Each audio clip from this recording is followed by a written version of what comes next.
Light Rail Transit atau dalam bahasa Indonesia berarti lintas rel terpadu Jabodebek. Akhirnya sudah sepekan beroperasi sebagai moda transportasi berbasis rel terbaru selain MRT dan KRL. Hari ini saya berkesempatan menjajal LRT Jabodebek dari Stasiun Dukuh Atas Setiabudi Jakarta Selatan untuk menuju Stasiun Harjamukti Cibubur. Untuk masuk ke dalam stasiun menuju peron hingga naik ke dalam kereta LRT tidak jauh berbeda dengan moda transportasi lainnya. Penumpang LRT cukup membayar Rp5.000 menggunakan uang elektronik sebagai alat pembayarannya. Ya pemirsa, sepekan sudah LRT Jabodebek telah beroperasi yang telah diresmikan oleh Presiden Joko Widodo pada tanggal 28 Agustus 2023 lalu. Dan seperti apa penampakan dari Light Rail Transit ini? Yuk mari bersama-sama kita lihat. Sepekan LRT beroperasi, kondisi stasiun Dukuh Atas terlihat rapi secara fisik dan juga ramai digunakan masyarakat umum dari Jabodebek. Mulai dari anak-anak hingga orang dewasa untuk menuju tempat aktivitas mereka. Sejumlah fasilitas seperti toilet pria dan wanita pun terlihat. Ada pula ruang ibu menyusui, musola, dan pos kesehatan.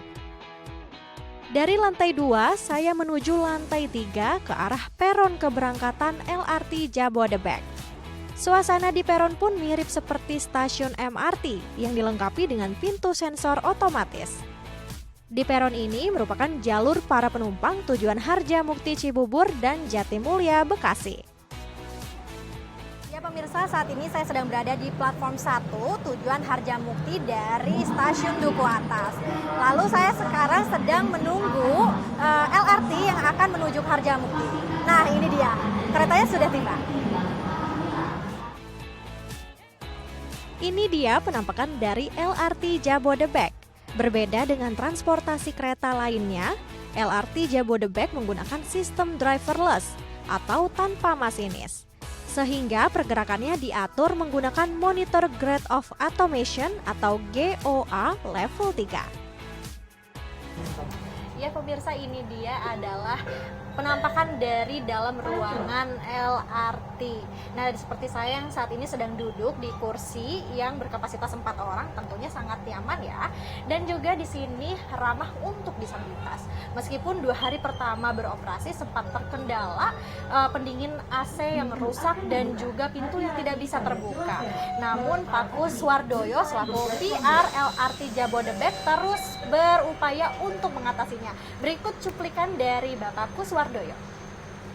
Tentunya yang pertama perlu kami sampaikan bahwa memang sampai dengan saat ini semua penanganan sarana masih menjadi tanggung jawab PT Inka sebagai produsen dari sarana tersebut. Pada saat kejadian itu kemudian sarana kami yang mengalami gangguan seperti yang kebetulan pintunya tidak bisa terbuka, itu langsung kami evakuasi dan kemudian diperbaiki oleh teman-teman dari Inka. Demikian juga ketika terjadi tidak adanya jaringan listrik. Pada saat itu terjadi down di TPSS kami yang ada di Halim. Nah, itu pun kami sudah koordinasikan dengan pihak Adikarya yang bertanggung jawab terhadap listrik yang kami gunakan pada saat operasional ini. Jadi sampai saat ini semua teman-teman kami, stakeholder yang ada, baik itu KAI, Inka, Siemens, Line, dan lain sebagainya, mereka standby di sejumlah lokasi dan juga di dalam perjalanannya. Mereka ikut di dalam perjalanan kereta api, fungsinya adalah untuk memastikan bahwa bila terjadi gangguan akan bisa segera diatasi. Ya, jadi tentunya kami dari LRT mengimbau kepada semua pengguna jasa LRT, apabila terjadi sesuatu hal yang tidak diinginkan, tidak perlu panik, tetap berada di dalam kereta dan tunggu instruksi dari petugas yang ada. Di dalam setiap perjalanan ada 1 orang train attendant dan 1 orang petugas keamanan yang selalu mengawal perjalanan. Dengarkan dan patuhi arahan dari para petugas yang ada di dalam kereta sehingga tidak terjadi hal-hal yang tidak kita inginkan. Kuswardoyo juga mengatakan ke depannya LRT Jabodebek akan terus berupaya menjadi salah satu alternatif moda transportasi umum yang terintegrasi dengan layanan kereta komuter lain. Ya, saat ini LRT terintegrasi dengan komuter lain, yaitu di stasiun Dukuh Atas dan di stasiun Cikoko. Tentunya baru 2 stasiun itu yang terintegrasi dengan komuter lain. Nah, terkait dengan stasiun Cikoko, sementara masyarakat masih banyak yang salah bahwa stasiun Cawang LRT masih disamakan dengan stasiun Cawang komuter lain.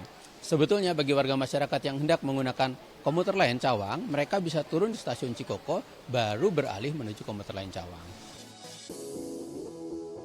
Tentunya sarana pengintegrasian tersebut sangat memudahkan para penumpang moda transportasi umum. Salah satu penumpang LRT Jabodebek pun turut merasakan keefektivitasan pada moda transportasi LRT ini. Seperti Gading, warga Semarang yang bekerja di Jakarta. Tanggapannya menurut saya tuh dengan adanya transportasi LRT ini membuat dan memudahkan kita berkunjung ke tempat seperti di Jakarta ini yang belum saya ketahui, dan mempermudah juga jalannya yang sangat jauh ini. Kalau menurut saya yang kurang tuh satu sih, LRT-nya agak kurang besar, kurang tinggi. Kalau saya kan untuk bagi orang pendek oke, tapi kalau orang yang tinggi-tinggi untuk naik LRT kayak takutnya kena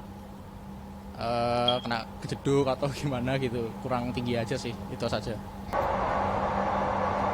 Ya pemirsa, itu dia tadi ulasan dari salah satu penumpang LRT Jabodebek yang mengatakan bahwa menaiki LRT sangat aman dan nyaman.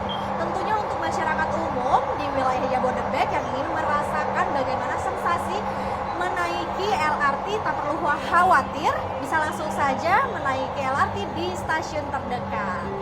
Stephanie Lintang, Serolino Lamba, The ITV.